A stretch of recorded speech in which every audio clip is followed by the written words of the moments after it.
And I will be pleased to ask Dr. Garth Carnaby, President of the Textile Institute. Thank you.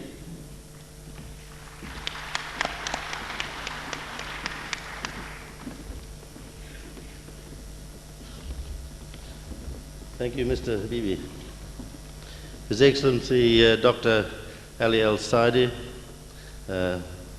ladies and gentlemen, it's very exciting to be here in Egypt for this, the 82nd World Conference of the Textile Institute. These conferences have a tradition of bringing together leaders from the world of textiles, business leaders, researchers, academics, and entrepreneurs. And where could be more appropriate for this gathering to take place than here in Cairo, long a source of wisdom and power. And here we are, surrounded by the hustle and bustle of modern Egypt, but surrounded too by the reminders of the ancient civilization of Egypt, to which the world owes so much. It was the yearly inundation of the Nile that taught humanity that you can't do everything by yourself, and that there is advantage in cooperation and social organisation. Egypt too has made a major impact worldwide in the world of textiles. Egypt has been famous from the earliest times for its flax. Some of the finest linen fabrics ever made were made even in ancient Egypt. It has been famous too for its cotton, some of the longest, finest, and most beautiful fibre produced anywhere in the world. And some of its modern companies, such as the Sahara Group, are large and important by any standards. I work in the carpet industry and recently have been at the important international carpet fair Domatex in Hanover. A lasting memory of that exhibition was the extraordinary and exciting display put on there by one of Egypt's famous companies, Oriental Weavers, one of the largest carpet makers in the world. And how appropriate and exciting to see amongst the contributions from over 20 countries the strong lineup of Egyptian scientists and speakers leading the way at this conference. Well, before I revert to the impressive program which our hosts have put together, let me firstly just briefly reflect on a few points about the evolution of the Textile Institute itself. Like all enterprises today, the Institute is challenged by rapid change in how it does its business. The Institute has become increasingly global in its coverage and its character.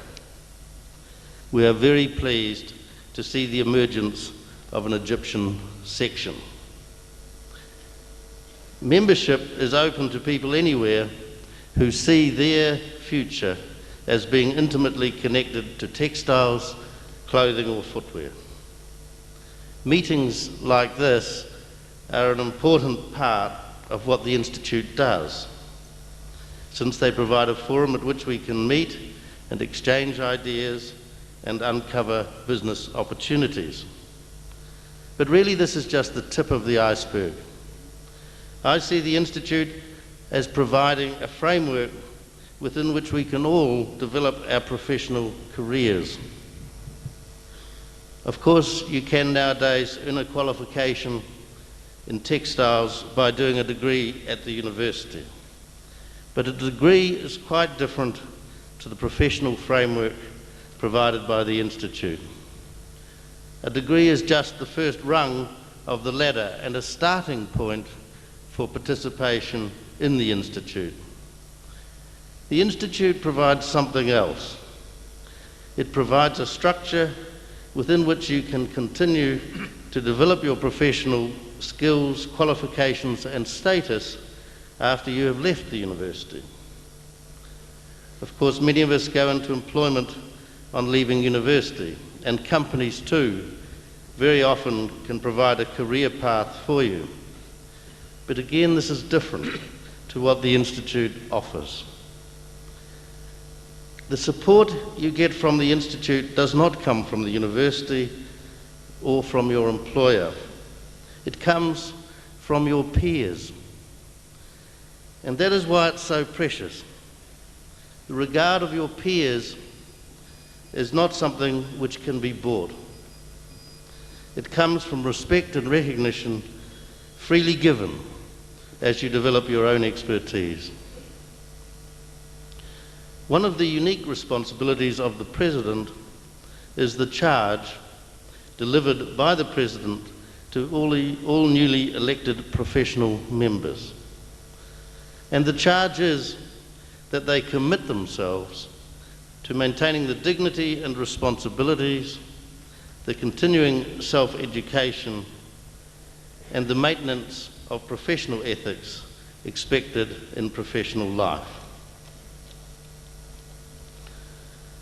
It is in this context of continuing professional development that all of the activities of the Institute come together. The meetings and conferences, the dissemination of new knowledge about textiles, and the definition of qualifications and recognition by your peers of individual achievement. And so it is once again here in Cairo. We have in front of us a huge array of presentations covering a wide range of topics, from science and technology through to branding and promotion of products. Our hosts here in Egypt have done a marvellous job to prepare for this meeting. The Egyptian section may be small, but let us hope it goes from strength to strength. Thank you too to our sponsors. We appreciate your support. Without you, these meetings could not take place. Thank you to the Minister for his warm welcome to us today. And it remains only for me to wish you a very pleasant conference. Please learn something. Please meet some new colleagues and enjoy yourselves in this fascinating country. I look forward to catching up with you during the course of the conference. Thank you.